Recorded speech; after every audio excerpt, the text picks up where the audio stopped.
Hello students, welcome back to my channel. Student, अगर आप twelfth में हैं तो मैं आपके लिए लेकर आया हूँ एक बहुत ही इंपॉर्टेंट वीडियो। स्टूडेंट, इस वीडियो में हम क्लास 12 इंग्लिश ग्रामर के 21 मोस्ट इंपॉर्टेंट क्वेश्चन आंसर को एक ही वीडियो में पढ़ेंगे।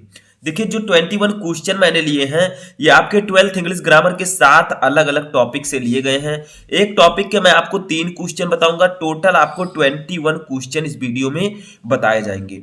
देखिए, पूरे यूट्यूब पर अगर आप ऐसा वीडियो ढूंढेंगे तो आपको नहीं मिलेगा कि 7 टॉपिक आपको एक ही वीडियो में पढ़ाया जाए।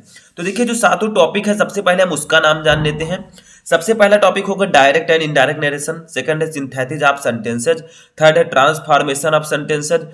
फोर्थ है आइडम्स एंड फ्रेजेज। फिफ्थ है सिनोनिम्स। सिक्स है एंटोनिम। और लास्ट टॉपिक हमारा है वन वर्ड सब्स्टिट्यूशन। ठीक है, देखिए, जो आपका न्यू मॉडल पेपर आया है उसके अकॉर्डिंग कुछ टॉपिक आपके ऑब्जेक्टिव क्वेश्चन में दिए गए हैं। यानी कि जैसे एंटोनिम हो गया, ये आपका ऑब्जेक्टिव दिया गया है। सिनोनिम हो गया, ऑब्जेक्टिव दिया गया है। तो जो कुछ ऑब्जेक्टिव दिया गया है उसी के अकॉर्डिंग मैं इस वीडियो में आपको क्वेश्चंस बताऊंगा। तो इस वीडियो को आप लास्ट तक देखते रहिए, क्योंकि जो क्वेश्चन मैं आपको बताऊंगा वो आपके बोर्ड एग्जाम में पूछे जा सकते हैं। तो सबसे पहले इस वीडियो को लाइक कर दीजिएगा ताकि मैं आपके लिए इसी प्रकार से और भी वीडियोज प्रोवाइड करवा सकूं। तो देखिए, सबसे पहला टॉपिक यहां हमारा आता है डायरेक्ट एंड इनडायरेक्ट नरेशन। देखिए, इसमें हमें करना क्या है, डायरेक्ट नरेशन को इनडायरेक्ट में कन्वर्ट करना है। जैसे फर्स्ट क्वेश्चन देखिए, ये मैं आपको ऑलरेडी बता चुका हूं आपको क्या करना होता है इसमें। देखिए, फर्स्ट है I said to him I will not go there. ठीक है, यानी कि मैंने उससे कहा मैं वहां नहीं जाऊंगा। ठीक है, ये आपका डायरेक्ट स्पीच दिया गया है या डायरेक्ट नरेशन दिया गया है। अब आप इसे इनडायरेक्ट में कन्वर्ट कीजिए। तो सबसे पहले आपको ये ध्यान देना है कि जो आपका ये रिपोर्टेड क्लास है इन्वर्टेड कामा के अंदर, ये कौन सा टेंस है। तो देखिए, सिंपल है। ठीक है, यानी कि ये सिंपल सेंटेंस है, ना ये इंपरेटिव है ना इंट्रोगेटिव है ना। ठीक है, तो हम यहाँ पर क्या करेंगे, आई लिखेंगे। सैड टू के स्थान पर हम यहाँ पर टोल्ड का यूज करेंगे। ठीक है, सैड टू के स्थान पर टोल्ड का यूज करेंगे क्योंकि इधर हमारा सिंपल सेंटेंस दिया गया है। हिम ऐसे ही रहेगा, यहां पर हम दैट का यूज करेंगे। ठीक है, आई बदलेगा, फर्स्ट पर्सन का प्रोनाउन है, बदलेगा सब्जेक्ट से। सब्जेक्ट भी आई है तो यहां पर हमारा आई ही रहेगा। ठीक है, अब देखिए यहां पर क्या होगा, विल है। अब विल बदलेगा जब, तो ये हो जाएगा वुड। क्योंकि अगर डायरेक्ट स्पीच में आपका विल या सेल है तो जब उसे इनडायरेक्ट स्पीच में बदलते हैं तो ये वुड और शुड में कन्वर्ट हो जाता है। तो यहां पर आई विल लिखा है, इसीलिए मैंने आई वुड लिखा है। ठीक है, समझ में आया। तो I would not go there. ठीक है, गो दियर, बस ये हमारा इनडायरेक्ट स्पीच हो चुका है। ठीक है, तो इसी प्रकार से आपको डायरेक्ट से इनडायरेक्ट में कन्वर्ट करना है। चलिए नेक्स्ट क्वेश्चन देखते हैं। नेक्स्ट हमारा है the boy said to his mother please give me some pencils. देखिए, मैंने आपको बताया है कि एक टॉपिक के हम 3 क्वेश्चन देखेंगे। तो पहले हम डायरेक्ट इनडायरेक्ट के 3 क्वेश्चन देखेंगे, फिर उसके बाद सिंथेटिक के 3 क्वेश्चन, इस प्रकार से हम पढ़ेंगे। ठीक है, तो देखिए, the boy said to his mother please give me some pencils, यानी कि लड़के ने अपनी माता से कहा कृपया मुझे कुछ पेंसिल दीजिए। तो देखिए, बताइए यहाँ पर जो आपका रिपोर्टेड क्लास है कौन सा सेंटेंस है, इंपरेटिव सेंटेंस है। देखिए, प्लीज आगे लगा है। ठीक है, तो हम इंपरेटिव के हिसाब से इसको कन्वर्ट करेंगे।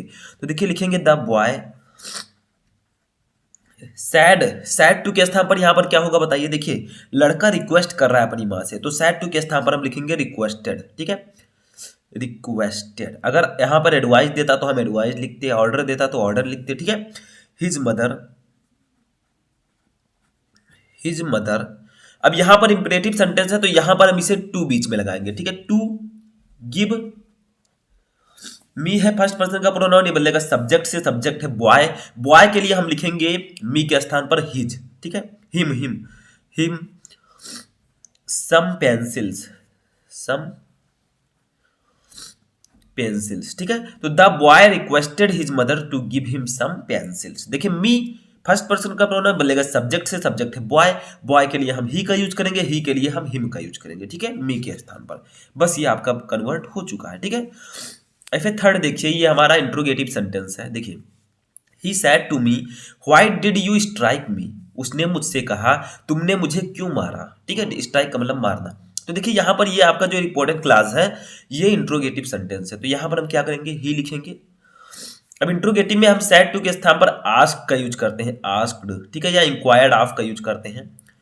किसका, इंक्वायर्ड ऑफ, मैं ऊपर लिख देता हूं इंक्वायर्ड ऑफ। ठीक है, आप इसका भी यूज कर सकते हैं। तो ही आस्क्ड मी, अब यहाँ पर हम डायरेक्टली वाई है, क्योंकि क्वेश्चन वर्ड आ गया है तो डायरेक्टली वाई को यहाँ पर लिख देंगे। अगर ये डिड यू होता तो हम क्या करते, इफ लगाते, ठीक है। लेकिन वाई लगा, अगर क्वेश्चन वर्ड है तो हम डायरेक्टली क्वेश्चन वर्ड को लिख देते हैं, बाकी इधर हम पॉजिटिव बनाएंगे। तो देखिए यू है सेकंड पर्सन का प्रोनाउन बनेगा ऑब्जेक्ट से, ऑब्जेक्ट है मी के लिए हम यूज करेंगे आई, ठीक है। अब देखिए कौन सा टेंस है, व्हाई डिड यू स्ट्राइक मी, तुमने मुझे क्यों मारा, ये पास्ट इंडेफिनिट टेंस है। जब इसे हम इनडायरेक्ट में कन्वर्ट करेंगे तो ये पास्ट परफेक्ट टेंस में कन्वर्ट हो जाएगा, ठीक है।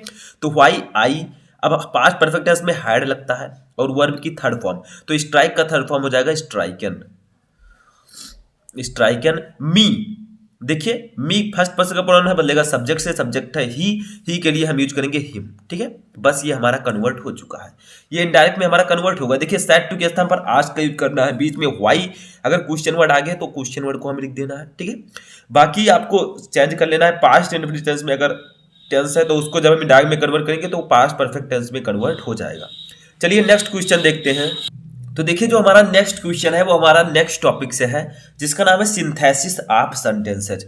सिंथेसिस का मतलब होता है दो या दो से अधिक सेंटेंसेज को जोड़कर एक सेंटेंस में कन्वर्ट करना, ठीक है। जैसे यहाँ पर देखिए दो सेंटेंस दिए गए हैं, एक है he has failed many times, वह कई बार असफल हुआ है, he still hopes to succeed, वह अब भी सफल होने की आशा करता है, ठीक है। तो देखिए यहाँ पर क्या है, इन दोनों सेंटेंसेस को आपको जोड़कर सिंपल सेंटेंस में कन्वर्ट करना है, लेकिन शर्त ये है कि मीनिंग नहीं बदलना चाहिए। जो अर्थ ऊपर बताया जा रहा है, जो चीज ऊपर बताई जा रही है वही चीज आपको नीचे भी बताना है, ठीक है, सॉल्व करके। समझ में आया, वही अर्थ निकलना चाहिए। तो दोनों को हम अभी जोड़कर एक सेंटेंस में कन्वर्ट करेंगे, वो भी सिंपल सेंटेंस में, ठीक है। जो ब्रेकर में दिया गया उसी में आपको कन्वर्ट करना है। तो चलिए करते हैं, इसको लिखेंगे being failed many times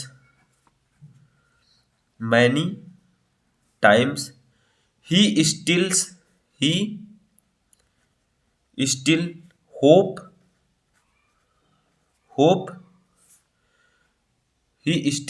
to succeed। इसका मतलब क्या होगा, बीइंग फेल्ड मैनी टाइम्स, यानी कि कई बार असफल होकर भी he still hope to succeed, वह ही स्टिल होप्स, ठीक है, he still hopes to succeed. तो यहां पर होप्स लिख दीजिए, वह सफल होने की आशा करता है, यानी कि कई बार असफल होकर भी वह सफल होने की आशा करता है, ठीक है। वैसे करना भी चाहिए। तो देखिए यहाँ पर अर्थ भी वही है जो ऊपर कहा गया था, और ये सिंपल सेंटेंस में कन्वर्ट भी हो चुका है। नेक्स्ट देखिए हमारा 5 नंबर है, परचेज द बुक, यानी कि किताब को खरीदो, डू नॉट डिले, देर मत करो। तो यहां पर इसको आपको कंपाउंड सेंटेंस में कन्वर्ट करना है जोड़कर, ठीक है। तो हम लिखेंगे यहां पर परचेज द बुक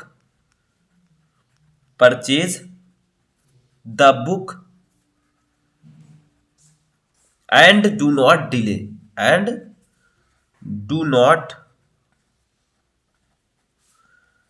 डिले, ठीक है। यानी कि किताब को खरीदो और देरी मत करो, ठीक है, किताब को खरीदो और देर मत करो। समझ में आया। चलिए नेक्स्ट क्वेश्चन देखते हैं। ये हमारा ही इज हैप्पी, वह खुश है, ही इज पुअर, वह गरीब है। इसको आपको कॉम्प्लेक्स सेंटेंस में कन्वर्ट करना है, ठीक है, यानी कि वह खुश है, वह गरीब है। तो हम यहां पर लिखेंगे कि दो का मतलब होता है यद्यपि, ठीक है। दो ही इज पुअर, या हालांकि भी आप कह सकते हैं, though he is poor yet he is happy.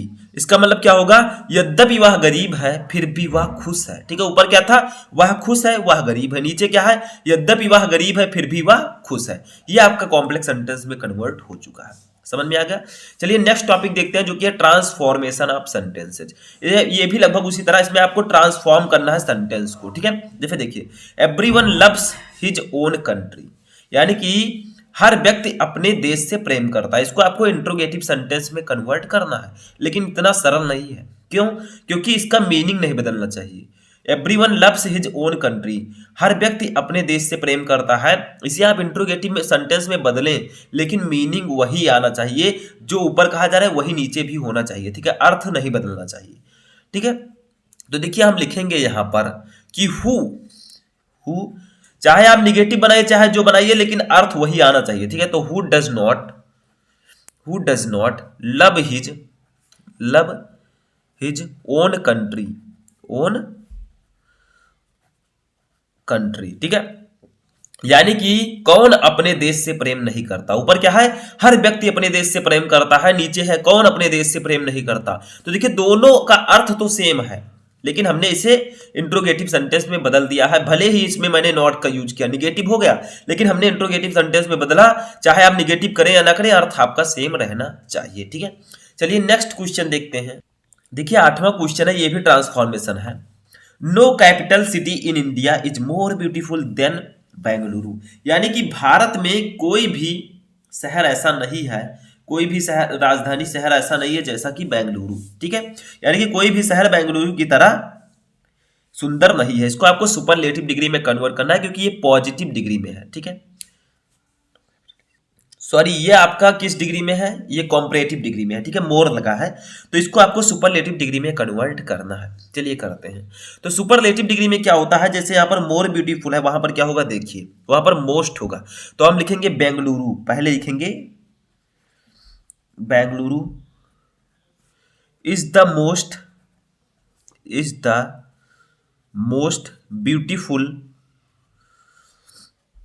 Beautiful capital city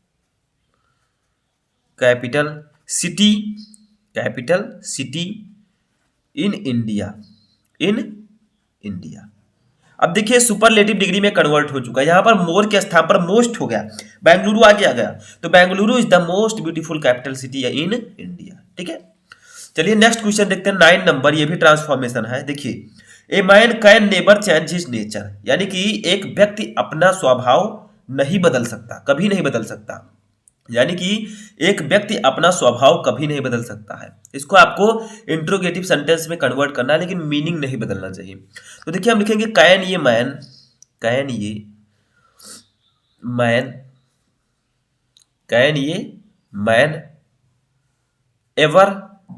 ever change his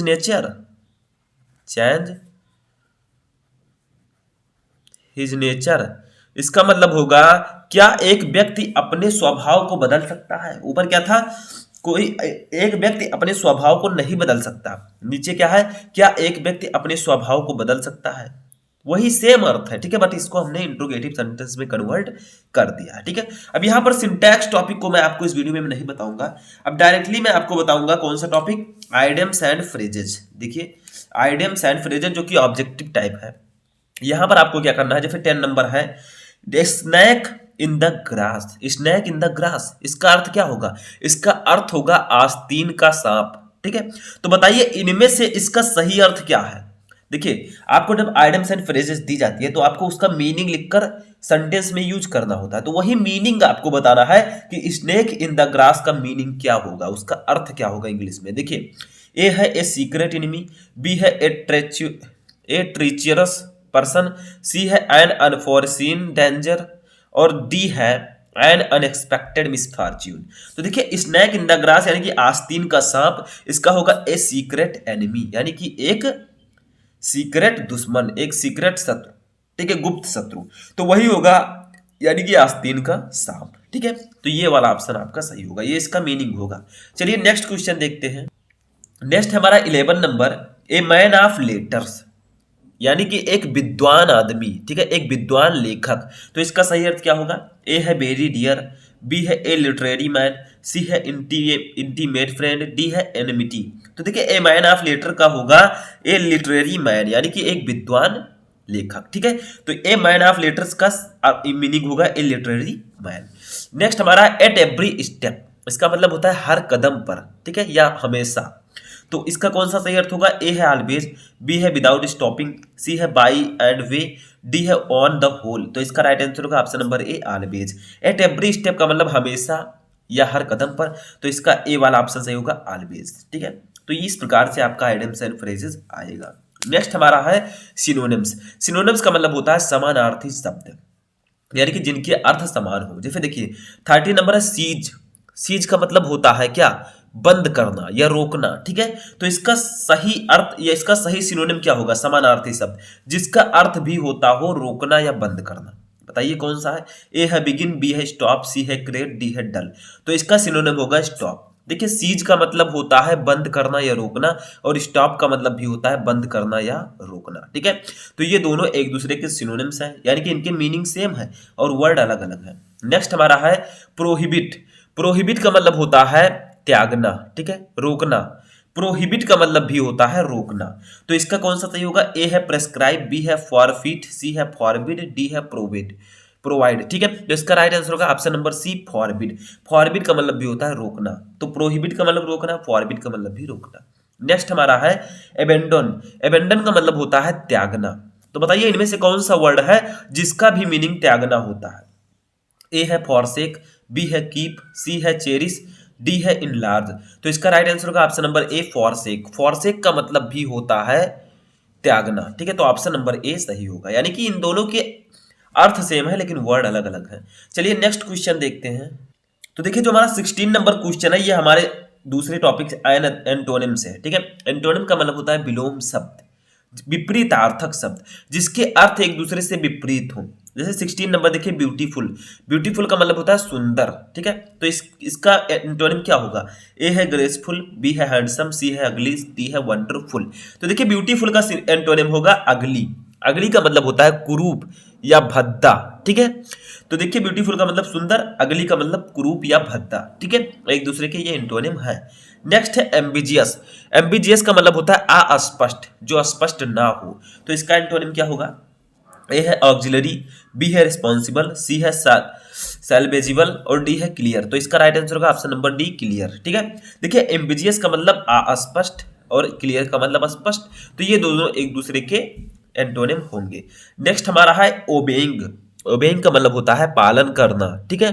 तो इसका एंटोनिम क्या होगा? ए है ऑर्डरिंग, बी है फॉलोइंग, सी है रिफ्यूजिंग, डी है प्रोटेस्टिंग। तो इसका एंटोनिम होगा रिफ्यूजिंग। देखिए ओबेइंग का मतलब होता है पालन करना और रिफ्यूजिंग का मतलब होता है इनकार करना। तो ये एक दूसरे के एंटोनिम है, ठीक है।